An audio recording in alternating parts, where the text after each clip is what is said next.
ప్రతినిత్యం మన కళ్ళ ముందు కనపడుతున్నటువంటి అప్పుల బాధలు, ఉపాధి లేమి బాధలు, కరువు కాటకాలు ఇవన్నీ గాలి కొదిలేసి వీటన్నిటిని కూడా ఒక ప్రభుత్వం అడ్రస్ చేయకుండా ఒక 100 రోజుల వ్యవధిలోనే చరిత్ర ఎరగని, చరిత్ర చవి చూడని దుర్మార్గాలు చేసినటువంటి ఒక ప్రభుత్వంగా కూటమి ప్రభుత్వం నిలబడిపోవటం నిజంగా ఆంధ్రప్రదేశ్ రాష్ట్ర ప్రజలు ఇలాంటి ప్రభుత్వానిక మనం ఓట్లేసి గెలిపించుకున్నది అని ప్రతి ఒక్కళ్ళు కూడా ఆత్మవిమర్శ చేసుకుంటున్నారు.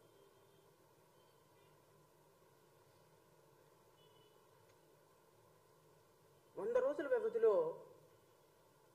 ఒక రాష్ట్ర ప్రభుత్వం 164 సీట్లతోటి గెలిచినటువంటి 3 ప్రభుత్వాల కలయిక ఇన్ని దుర్మార్గాలు చేస్తుందా? ఇన్ని అబద్ధాలు ఆడుతుందా? రాష్ట్ర ప్రభుత్వాన్ని ఏరి కోరి తెచ్చుకొని మా జీవితాల్లో వెలుగులు నింపుతుంది అని ఆశపడి ఒక ప్రభుత్వాన్ని తీసుకొచ్చుకున్నటువంటి ప్రజలని ఇంతగా మోసం చేయాలా? ఇంతగా అన్యాయం చేయాలా? ఇంతగా వాళ్ళ సెంటిమెంట్ల మీద దెబ్బ కొట్టాలా? రాజకీయాలు చేసుకోవటానికి చాలా అంశాలు ఉన్నాయండి. చాలా అంశాలు ఉన్నాయి రాజకీయాలు చేసుకోవటానికి. 4 సార్లు ముఖ్యమంత్రి అయినటువంటి భారతదేశంలోనే అత్యంత సీనియర్ పొలిటీషియన్ ఇప్పుడున్నటువంటి honourable chief minister Nara Chandrababu Naidu గారు వచ్చిన తర్వాత ఆయన మీద కేసులు పెట్టాలి అని తెలుగుదేశం కార్యకర్తలు పోరాడారో లేదో నాకు తెలియదు, కానీ ఆయన అరెస్టుని ఖండించి రోడ్డు మీదకి వచ్చి ఆయన కోసం బంద్ చేసి మా రాజకీయ పార్టీగా జేబీఎంరావు భారత్ పార్టీ ఇచ్చినటువంటి సపోర్టు బహుశా ఏ రాజకీయ పార్టీ ఇచ్చి ఉండదేమో. ఒక వ్యక్తిగత హోదాలో పార్టీ అధ్యక్షుడిని అయి ఉండి నేను ఇంకొక పార్టీ అధ్యక్షుడు నిజంగా అరెస్ట్ కాబట్టి ఆయన జైల్లో ఉంటే ఆయన కోసం ఫైట్ చేసినటువంటి వ్యక్తుల్లో నేను కూడా ఒకడు. ఇప్పుడున్నటువంటి మంత్రి నారా లోకేష్ పాదయాత్రలో, యువగళం పాదయాత్రలో ఆయన ఆపుతుంటే ఆయన కోసం పోరాటం చేసి ఒక వ్యక్తి ప్రాథమిక హక్కు పాదయాత్ర చేయటం ఆపటానికి పోలీసులతోటి నిర్బంధాలు సృష్టించడానికి తప్పు అని ఫైట్ చేసిన వ్యక్తుల్లో మొదటి వ్యక్తిని నేను. పవన్ కళ్యాణ్ లాంటి వ్యక్తిని విశాఖపట్నంలో ఆపితే విశాఖపట్నంలో ఆయన్ని విశాఖపట్నం నుంచి వెళ్ళిపోమని నోటీసులు ఇస్తే అసలు ఒక వ్యక్తిని వెళ్ళటానికి పోలీసులు ఎవరు చెప్పడానికని పోలీస్ వ్యవస్థని తూపార పట్టినటువంటి వ్యక్తుల్లో పార్టీల్లో మా పార్టీ ప్రజలు నిరంతరం ప్రజల కోసం, నిరంతరం ప్రజా సమస్యల మీద పోరాటం చేసాము. కానీ ఇంత దుర్మార్గమైనటువంటి ప్రభుత్వాన్ని, ఇంత దుర్మార్గకరమైనటువంటి ఆలోచనలు ఉన్నటువంటి ప్రభుత్వాన్ని నేను ఎప్పటి వరకు చూడలేదు, బహుశా చూస్తారని కూడా నేను అనుకోవటం లేదు. ప్రభుత్వం అన్న తర్వాత రాజకీయంగా కొన్ని కార్యక్రమాలు చేయొచ్చు. గత ప్రభుత్వంలో కూడా మాజీ ముఖ్యమంత్రి జగన్మోహన్ రెడ్డి గారు చాలా అప్రజాస్వామిక చర్యలు చేశారు అని మేము భావించాము. ప్రభుత్వంలో ఉన్నప్పుడు అలాంటి పనులు చేయకూడదని ఫైట్ చేశాము. తెలుగుదేశం పార్టీ కోసం ఫైట్ చేశాము. ఈరోజు 164 సీట్లతోటి మీరు ప్రభుత్వంలో అధికారంలో కూర్చుంది అది మీ గొప్పతనం అనుకుంటే ఎట్లా? 164 సీట్లతోటి నారా లోకేష్ యువగళం పాదయాత్ర చేయటం వల్ల మేము గెలిచామని అనుకుంటే ఎట్లా? పవన్ కళ్యాణ్ ఏదో నెలకు ఒకసారి వచ్చి ఇక్కడ ఉడత ఊపులు ఊపేసి వెళ్ళిపోతే ఇక్కడ గెలిచిపోయామనుకుంటే ఎట్లా? లేకపోతే వీర మహిళలో, జన సైనికులు ఈ రాష్ట్రంలో జరిగే ప్రతి సమస్య మీద ఫైట్ చేశాము, మా వల్లే మేము 165 సీట్లు 64 సీట్లు గెలిచామనుకుంటే ఎట్లా? మీ కాంట్రిబ్యూషన్ ఎంత? తెలుగుదేశం పార్టీ కార్యకర్తలు 2023, 2022 నవంబర్ వరకు కూడా రాష్ట్రంలో నోరెత్తి మాట్లాడలేని పరిస్థితుల్లో 2019 నుంచి ఈ రాష్ట్రంలో పోరాటం చేసి, ప్రభుత్వం మీద పోరాటం చేసి, ప్రాణాలను సైతం లెక్క చేయకుండా తెలుగుదేశం కంటే ఎక్కువగా న్యాయపరంగా ఫైట్ చేసిన వ్యక్తిని నేను. కోర్టులో కేసులు 100 కేసులు వేసి ప్రభుత్వం పాలసీస్ని మార్చిన వ్యక్తిని నేను. ఎక్కడ దళిత బిడ్డలకి, బహుజన బిడ్డలకి, నిరుపేద బిడ్డలకి, మహిళలకి, చిన్నపిల్లలకి అన్యాయం జరిగితే అక్కడికి వెళ్ళి కొన్ని వేల రౌండ్ టేబుల్ సమావేశాలు నిర్వహించి ప్రజల్లో చైతన్యం తీసుకొచ్చిన వ్యక్తిని నేను. మీడియా మీద పోరాటం చేసే వ్యక్తులు మేము. మాలాంటి వ్యక్తులు కేవలం వ్యవస్థ కోసం, రాష్ట్రం కోసం మాట్లాడతాం తప్ప రాజకీయాల కోసం మాట్లాడం. ఇది రాష్ట్ర ప్రజలు గమనించమని కోరుతున్నా. తెలుగుదేశం పార్టీ పేటీఎం బ్యాచ్ ఎవరైతే ఉన్నారో, తెలుగుదేశం పార్టీ ఎవరెవరైతే తెలుగుదేశం పార్టీలో ఈరోజు మేమేదో మాట్లాడుతున్నాం కాబట్టి మాట్లాడుతున్న ప్రతి ఒక్కరికి ఒక పార్టీ రంగు పులుముతున్నారు. అలాంటి వ్యక్తులందరికీ చెప్తున్నా, తెలుగుదేశం పార్టీ అధికారంలోకి వచ్చిన తర్వాత ఈ రోజు బౌ అని మాట్లాడుతున్నారు. కానీ మీరు 2019 నుంచి 2024 వరకు ఏ ఒక్కడు మాట్లాడేవాడు ఎవడు లేడు. ఇప్పుడు ఇంత రాష్ట్రంలో ఇలాంటి ప్రభుత్వాలు కొన్ని తప్పులు చేస్తుంటాయి, కొన్ని రైట్లు చేస్తుంటాయి, కొన్ని మంచి చేస్తుంటుంది, కొన్ని చెడు చేస్తుంటుంది. అంతేగాని ఒక ముఖ్యమంత్రి, ఒక ఉప ముఖ్యమంత్రి, ఒక హోమ్ మినిస్టర్,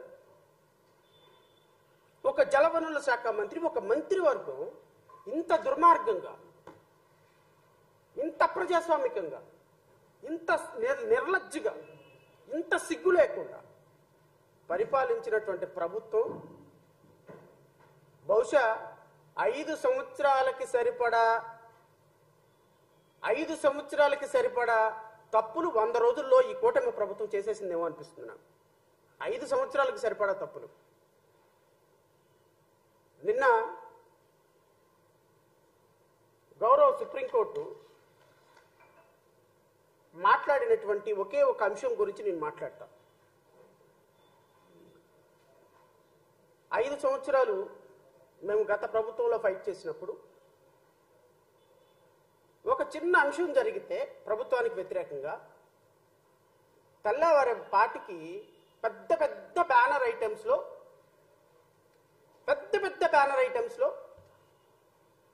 ఒక 2 పత్రికలు చాలా అద్భుతంగా ప్రొజెక్ట్ చేశాయి. 2 ఛానల్స్, 2 పత్రికలు. మంచిదే. ప్రభుత్వానికి వ్యతిరేకంగా ప్రజల తరపున పోరాడాల్సింది మీడియా. అందుకని రాజ్యాంగంలో మీడియాని 4th ఎస్టేట్ అంటారు. అంటే మొదటి ఎస్టేటు శాసనసభ, అంటే చట్టాలు తయారు చేసేటువంటి శాసనసభ. రెండో ఎస్టేటు దాన్ని ఇంప్లిమెంట్ చేసేటువంటి ఎగ్జిక్యూటివ్, కలెక్టర్లు, ఐపీఎస్లు. మూడో వ్యవస్థ జ్యుడిషియరీ. ఇవి 2 కరెక్ట్గా పనిచేస్తున్నాయో లేదా చూసేటువంటి వ్యవస్థ మూడో వ్యవస్థ, 3rd estate. 4th estate media. ఈ 3 కరెక్ట్గా పనిచేస్తున్నాయా లేదా చూడాల్సినటువంటి, ప్రజలను చైతన్యపరచాల్సినటువంటి బాధ్యత 4th ఎస్టేట్ మీద ఉంది. కానీ దురదృష్టం ఏమైపోయిందంటే ఇప్పుడు 4th ఎస్టేటు అనే మీడియా లెజిస్లేటివ్కి, ఫస్ట్ ఎస్టేట్కి సబ్ ఎస్టేట్ అయిపోయి 1 సబ్ క్లాస్ 1 మీడియాగా తయారైపోయింది. 1 సబ్ క్లాస్ 1 ఎస్టేట్గా. There is no 4th estate. అంటే 5 సంవత్సరాలకు ఒకసారి ప్రయారిటీ మారిపోతుంది, 4th ఎస్టేట్ ప్రయారిటీ. నిన్న గౌరవ సుప్రీంకోర్టు ఇచ్చినటువంటి ఒక చారిత్రాత్మకమైనటువంటి ఒక అబ్జర్వేషన్, తీర్పు అని నేను అనను, ఎందుకంటే అది తీర్పు కాదు కాబట్టి. కానీ గౌరవ న్యాయమూర్తులు చేసినటువంటి కొన్ని అబ్జర్వేషన్స్, కొన్ని సంధించినటువంటి కొన్ని ప్రశ్నలు మా సోకాళ్ళు దీంట్లో లడ్డు వ్యవహారంలో మీ వైఖరి ఏంటి పైన ఒక చిన్న బాక్స్ ఐటమ్ పెట్టి, లడ్డు వ్యవహారంలో మీ సుప్రీంకోర్టు ఈ మాట అడిగిందా? సుప్రీంకోర్టు ఈ ఒక్క మాట అడిగిందా? లడ్డు వ్యవహారంలో మీ వైఖరి ఏంటి అని అడిగిందా కేంద్ర ప్రభుత్వాన్ని? ఆ చెంప ఈ చెంప వాయగొట్టింది చంద్రబాబు నాయుడిని చంపలకు పెట్టి వాయించింది. అబ్బే మనకు కనపడదు కదా, కళ్ళకు గంతలు కట్టుకున్నాం, మనం పసుపు గంతలు కట్టేసుకున్నాం కళ్ళకి. లడ్డు వ్యవహారంలో మీ వైఖరి ఏంటి అంట. మనం కళ్ళకి గంతలు కట్టేసుకొని ఉన్నది ఉన్నట్టు రాయండి. మీరు 4th ఎస్టేట్ మీడియా పేపర్ అని మాట్లాడుతున్నప్పుడు మీరు ఉన్నది ఉన్నట్టు రాయండి. ఉన్నది ఉన్నట్టు మీరు రాయకపోతే ఖచ్చితంగా ప్రజలు నుంచి చీత్కారాలు ఎదురవుతాయి మీకు.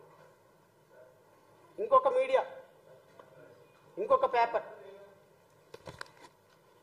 నెయ్యి కల్తీ విధానంలో సిట్నే కొనసాగించాలా, స్వతంత్ర వ్యవస్థ సంస్థను వేయాలా? ఇది ఒక్క మాట అడిగిందండి. ఇది ఒక అంతర్జాతీయ పేపర్. ఈ పేపర్ కల్తీ నెయ్యి వ్యవహారంలో సిట్నే కొనసాగించాలా స్వతంత్రం. చంద్రబాబు నాయుడిని చంపలు వాయించింది అన్న విషయం రాయలేరా?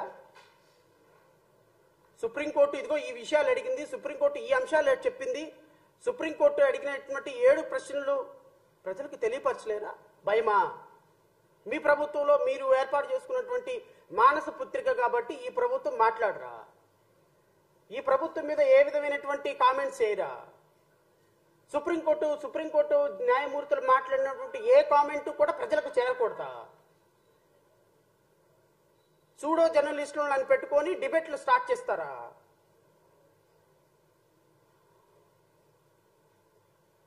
న్యాయవాదులుగా, న్యాయమూర్తులుగా, మీడియాగా డిబేట్లో పార్టిసిపేట్ చేసేటువంటి న్యాయవాదులు కానీ, డిబేట్స్ కండక్ట్ చేసేటువంటి వ్యక్తులు కానీ వాస్తవాలని ప్రజలకు తెలియపరచండి. ఒక అల్టీరియర్ మోటివ్ తోటి ప్రభుత్వాన్ని సేవ్ చేయాలనేటువంటి ఉద్దేశంతో వెళ్ళే మీరు మీడియాని ఎట్లా అంటాను నేను? గత 5 సంవత్సరాలు జడా శ్రవణ కుమార్ అనేటువంటి నేను పెరిగింది ఆ 2 ఛానల్స్ లో ప్రజా సమస్యలని ప్రశ్నించడానికి నాకు ఇచ్చిన అవకాశం బట్టి. I'm not denying it. కానీ ఈరోజు ఎటు వెళ్తున్నారు మీరు? ఈరోజు మీ వే ఎటుంది? నిన్న సుప్రీంకోర్టు వేసినటువంటి ప్రశ్నలు ఒక్క ప్రశ్న అయినా మీ మీడియాలో మీరు ప్రశ్నించడానికి, ప్రజల తరపున మాట్లాడటానికి అవకాశం ఉందా? ఒక చిన్న బాక్స్ ఐటెం పెట్టి లాస్ట్లో మాట్లాడినటువంటి ఒక కామెంట్ పెట్టి మాట్లాడుతున్నారు అంటే ప్రజలకు మీరు ఏం సమాధానం చెప్పాలనుకుంటున్నారు? ప్రజలకు మీరు ఏ ఇన్ఫర్మేషన్ ఇవ్వాలనుకుంటున్నారు? ప్రజలకి మీరు ఏం సందేశం ఇవ్వాలనుకుంటున్నారు? గౌరవ సుప్రీంకోర్టు మాట్లాడినటువంటి మాటలు కూడా కనీసం ప్రజలకు చేరనీయకుండా మీరు మీ ప్రభుత్వాన్ని ఒక పొత్తిళ్లలో బిడ్డలాగా కాపాడుకుంటున్నటువంటి మీకు టెర్రరిస్టులకి ఇంకేమైనా తేడా ఉందా? ఏంటండి ఇష్యూ ఏంటి? తిరుమల తిరుపతి దేవస్థానం లడ్డూలో పంది కొవ్వు, బీఫ్ కొవ్వు, బీఫ్ అంటే తెలియదేమో, దున్నపోతు, బీఫ్ కొవ్వు, పంది కొవ్వు అవశేషాలు కలిసినటువంటి లడ్డూని గత 5 సంవత్సరాల నుంచి కోట్ల మంది ప్రజలు తినేశారా? దానికి గత ప్రభుత్వంలో ఉన్నటువంటి జగన్మోహన్ రెడ్డి, టీటీడీ చైర్మన్ వీళ్ళు కారణమా? ఇదే ఎలిగేషను. ఈ ఎలిగేషన్ చేసింది ఎవరు? ముఖ్యమంత్రి హోదాలో చంద్రబాబు నాయుడు గారు.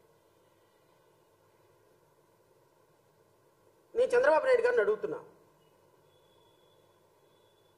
మీరు చేసినటువంటి ఒక చిన్న ఎలిగేషన్ అని మీరు అనుకుంటున్నారు. ఈరోజు lord Venkateswara is not only god for Andhra Pradesh or India. ప్రపంచ దేశానికి ఆయన ఒక కలియుగ దైవం అని కోటాను కోట్ల మంది భక్తులు నమ్ముతున్నారు. కోటాను కోట్ల మంది భక్తులు ప్రపంచవ్యాప్తంగా నమ్ముతున్నారు. శ్రీలంక అధ్యక్షుడు వస్తాడు, శ్రీలంక అధ్యక్షుడు వచ్చి తిరుమల తిరుపతి వెంకటేశ్వరుని దర్శించుకుంటారు. ప్రపంచంలో ఎక్కడ ఏ దేశంలో నలుమూలల్లో ఉన్నా లార్డ్ వెంకటేశ్వరరావుని దర్శించుకొని పరమ పవిత్రంగా తినేటువంటి ప్రసాదంలో కూడా రాజకీయాలు చేసేటువంటి ఒక దుష్ట సాంప్రదాయానికి చంద్రబాబు నాయుడు నువ్వు